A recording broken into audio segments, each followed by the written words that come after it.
Good morning, everyone. This is Dennis Sisi, and I want to welcome you to our first part of Spiritism 101 here at Soul, at Spiritism Online. I'm really excited to try this new platform so that we can come together and talk about Spiritism. So, welcome. Thank you for joining me on this road.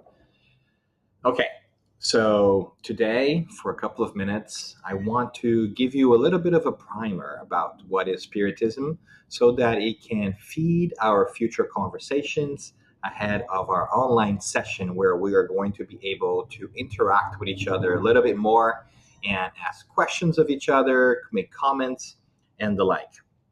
So this video today is meant to serve as fodder so that you can start to process some information and try to make life a little bit easier for you. And so bring your questions. Bring your questions after this and after the other readings so that we can talk about them together, be it on our online discussions, be it in the forums, or just by connecting directly via the platform as well. Okay, so what is Spiritism? It's fitting to start with the question of what is Spiritism, much the same way that Allan Kardec started the Spirits book, which is the seminal book of Spiritism, the foundation of Spiritism, from whence everything else springs, with the question of defining the term. So much the same way Kardec started by defining the term Spiritism and the introduction of the Spirits book, which is one of the materials that we have available for you to read. It's a short paragraph, but a very powerful and very important one. We too here at Soul, for this course, are going to start with the idea of defining Spiritism. And why is that important? So that we begin to understand the whole breadth and depth of Spiritism and are sure not to be confused by what it is not. There's a lot of confusion out there about what Spiritism is, and today we hope to take the first step to make that less of a confusing matter for all of us. All right, so let's get this going. I look forward to your feedback as well, so make sure you know and remember that you can always interact with me or anybody else, the part of our study group, via the platform. All right, so I feel that the best definition of Spiritism that I have ever come across has come from Kardec himself in a little publication called What is Spiritism?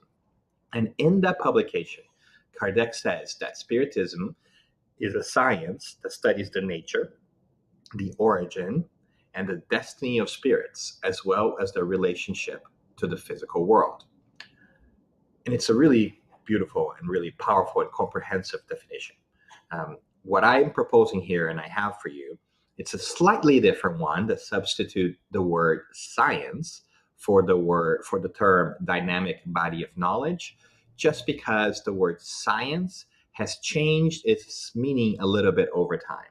Nowadays, oftentimes we think of science as a test tube science that requires numbers and calculations and things, whereas in its original meaning, it had to do with the rigorous and rational process of arriving at knowledge.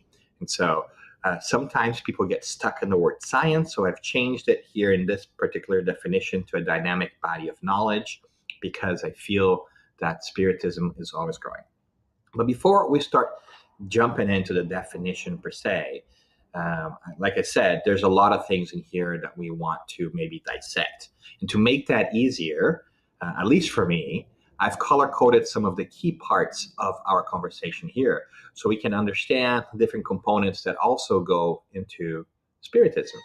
So if you look at the screen, you're going to see that there are different key terms that I've highlighted. There's a dynamic body of knowledge, that is studies. There's nature, origin, destiny, spirits, and relationship to the physical world. All of these, I feel, work together to give us a very comprehensive picture, and it might behoove us to take our time to slowly go through them and picking each one apart for us to better understand the whole. We're not going to be really detailed here. We're not going to go in too much depth because this is supposed to serve as a primer for us, but I hope that you will whet your appetite so that we can get those conversations going. Okay, so let's start with the dynamic body of knowledge. What is fascinating about Spiritism is that it has started with facts. The DNA of Spiritism is one of inquiry. The way that Spiritism came about really tells us a lot about what it is and what it proposes to do. And why is that interesting? Well, if you think about it, almost all religious bodies of thinking in general have arrived at a certain philosophy of how the world is and how things ought to be, and what is the right thing to do and versus the things that are not so great for us to do.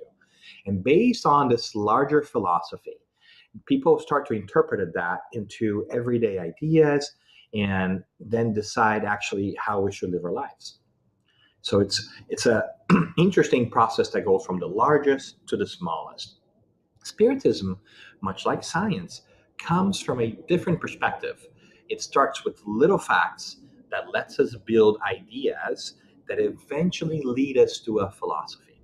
And that is what's really interesting here, because it kind of seems to come from a different perspective, which allows Spiritism to always grow.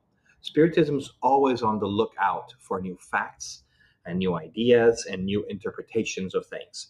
And if we feel that there are new facts that give us a different interpretation of what we used to think of before, we ought to change our minds and go with the flow.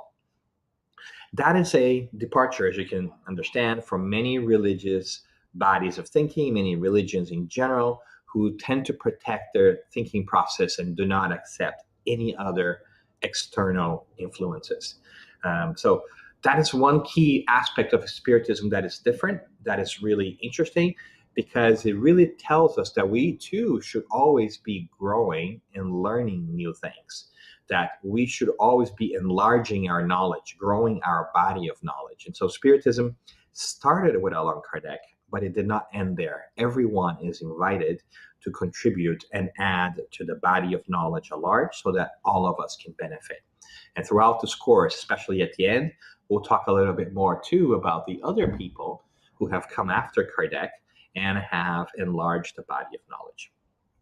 So we talked about how the way that Spiritism was brought about as an important factor for us to understand its nature in general. So it's important for us to go back a little bit and hear about its history to better situate our thinking. Even though we are going to go into a little more depth in the future, and the next module is about the history of Spiritism if we want, it's interesting to revisit briefly, because as we may be aware, Spiritism really came from that investigation of some interesting phenomena that were taking place in the 1850s in Paris. At that point in time, many different people were finding in their gatherings, which, remember, they didn't have Netflix, they didn't have TV, they got together in salons to talk and let the time go by, that there were some objects that were moving by themselves, namely some tables, which originated in a larger phenomena called tipping tables or turning tables, where tables seemed to move by themselves when people were gathered around the tables, concentrating and asking them to move. Of course, this is not traditional. I think none of us expects our tables to tip or move when we're having dinner together as a family or in a restaurant. But it started to happen in that time in the 1850s. And some people really thought it was interesting. Some people thought it was really entertaining. But other people were piqued by their curiosity. And they were trying to understand why that is happening. Some of them eventually asked Professor Rivel, which was an established educator of the time, who later we will know by the name of Allan Kardec, to investigate these phenomena. And he did. And he was fascinated by the idea that tables could move, because at the end of the day, tables cannot move by themselves. They don't have a brain. They don't have a central nervous system. So they're incapable of movement, as all of us know and hope. So immediately he understood there was something else happening behind that phenomena. Something was propelling those tables to move. And as people began to give commands to the tables, move to the left, move to the right, Kardec quickly understood that there were intelligent forces at play here. Eventually, they develop a communication method, and they get validation that is indeed the fact. So another part that we want to study here is this concept of spirits, which is central to Spiritism. We cannot have Spiritism, as the name implies, without spirits. And how do we come across the idea that there are spirits out there? How do we get that validation that's indeed the case? Well,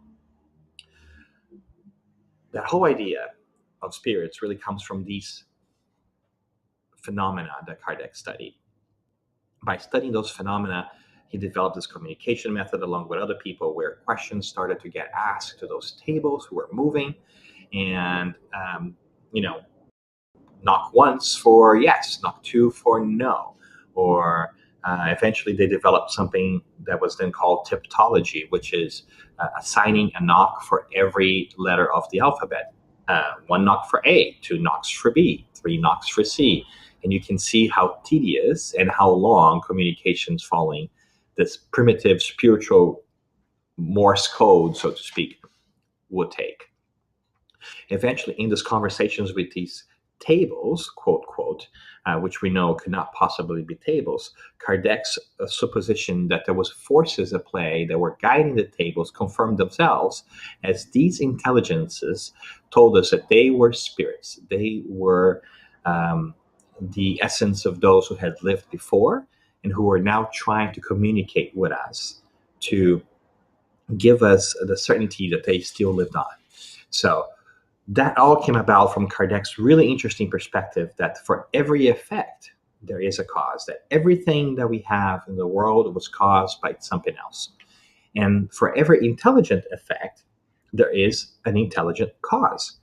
If something seems to be behaving in an intelligent manner, then something intelligent has triggered that, because you cannot have something intelligent coming out of chaos, out of nothing. So the fact that the tables were answering questions and were behaving in an intelligent manner meant there was an intelligent force behind that guiding it. And eventually, as we know, they tell us they are the spirits, the intelligence of those who have lived before, and the whole thing starts. So as you can tell here, the history of Spiritism really starts with the exploration, with the search for understanding without necessarily a hidden agenda. It wasn't a spiritual leader saying, I'm going to come out with a way of doing things. It was Kardec investigating the world around him and drawing conclusions and asking questions with these intelligences. And everything starts from there, because from the moment that we understand that there are other intelligent beings out there who can communicate with us, it leads us to think about us, who we are, what is our nature. Because if they are telling that they are just like us, except that they are devoid of a physical body, then it gets us thinking, doesn't it? What happens here? And so Spiritism concerns itself with the nature of spirits. That is, what are spirits? And the spirits themselves told us that we are just like them, that we are actually spiritual beings having a physical experience, and not the other way around. We're not bodies that have a spirit. We're not this physical body who, once we die, will then have a spirit. No. We are spirits who are living a spiritual existence and who take a physical vessel, a physical body, from our birth to a death to learn new things. And it starts to fundamentally change the way we think, because it starts to let us arrive at the idea that there's more than just a physical world. And that's a fundamental shift, especially in the 1850s, and very much so today, where we tend to think about everything that's physical and not worry very much with the values of the spirit. So through those experimentations, through those phenomena, we're able to arrive at the idea that they're spirits, and now we start questioning our own existence, our own nature. And as we do that, and we continue to have those conversations with the spirits, we realize that we also start to question ourselves, so where do we come from? If we are immortal beings who are temporarily donning a physical vestment, then where have we come from?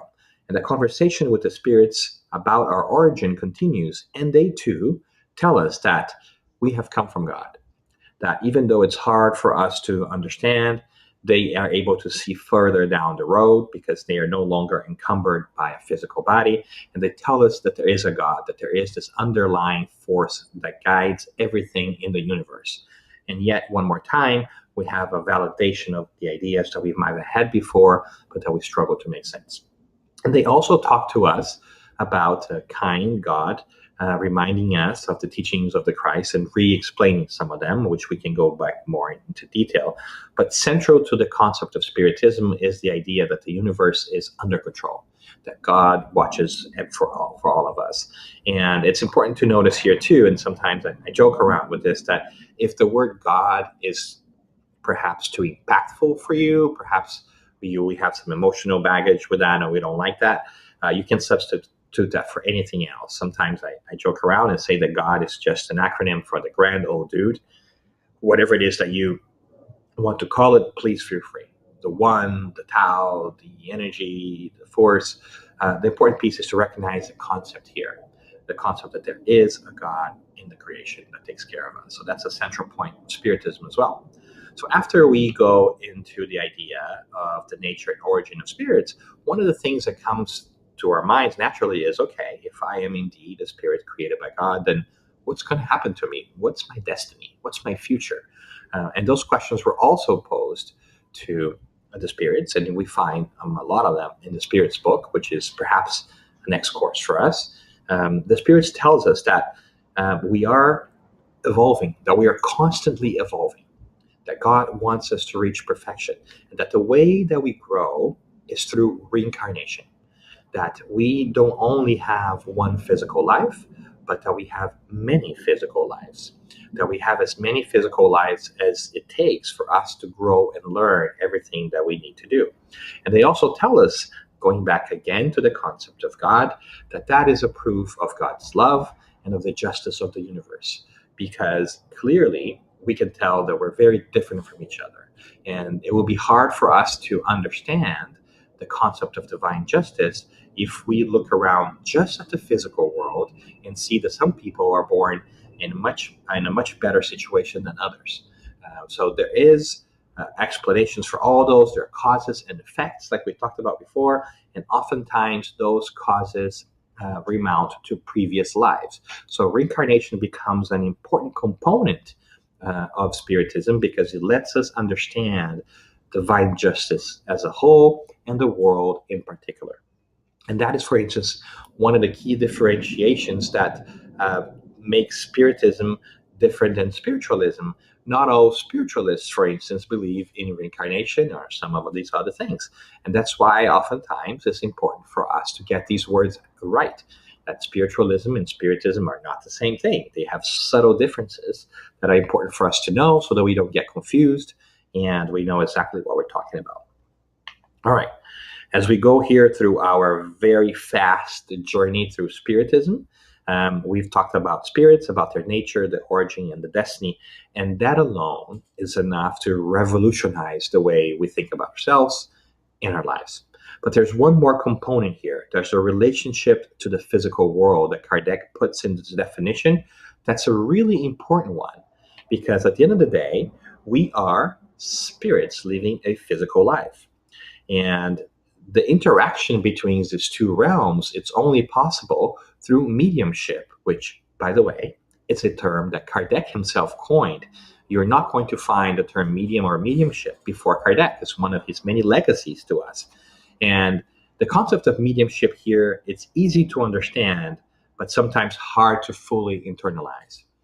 Mediumship is the ability to serve as an intermediary between the physical and the spiritual realms of life.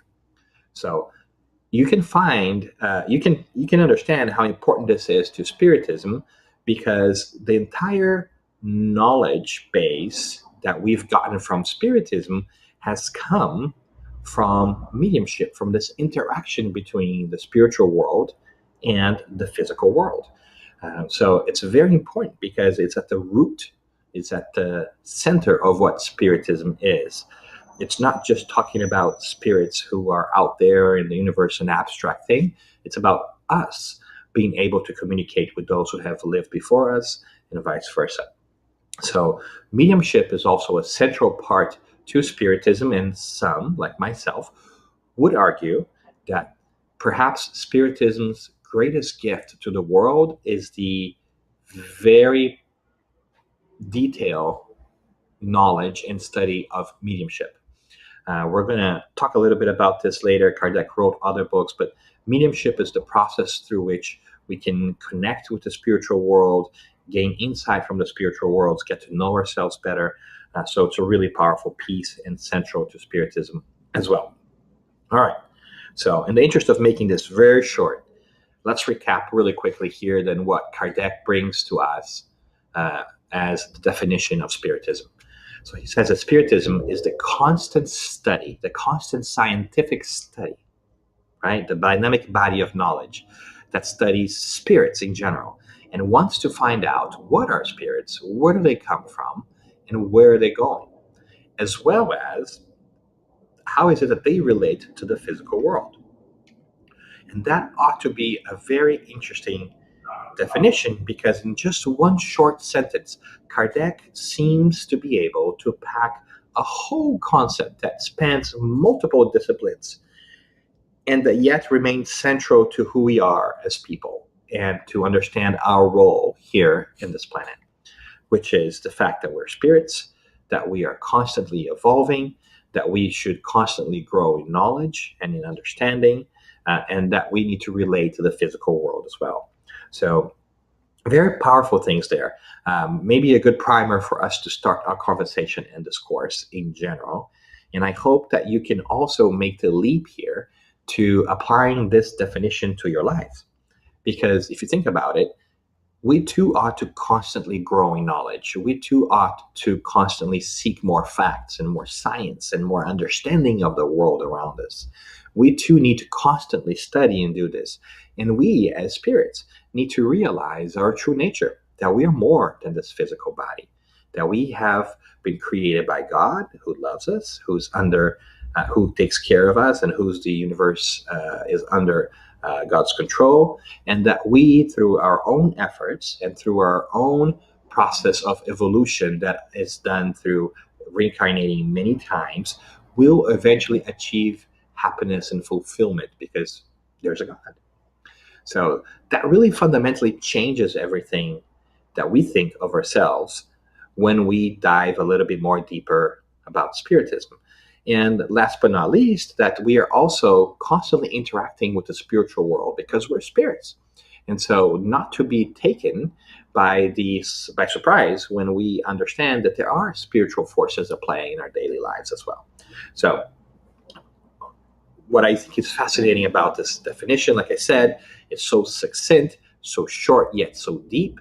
And I hope that it whets your appetite, that it kickstarts a conversation about the whole of Spiritism and what Spiritism is and what Spiritism isn't. Because if you come across anything that is related to Spiritism but does not apply a rational perspective, does not study the spirits from a demystifying way, then it's probably not Spiritist. It just claims to be. So interesting conversations for us. I hope that this little video has served as a primer for you, and I look forward to interacting with you on our online sessions and via our platform, so to get the conversation going. Thank you and have a great day.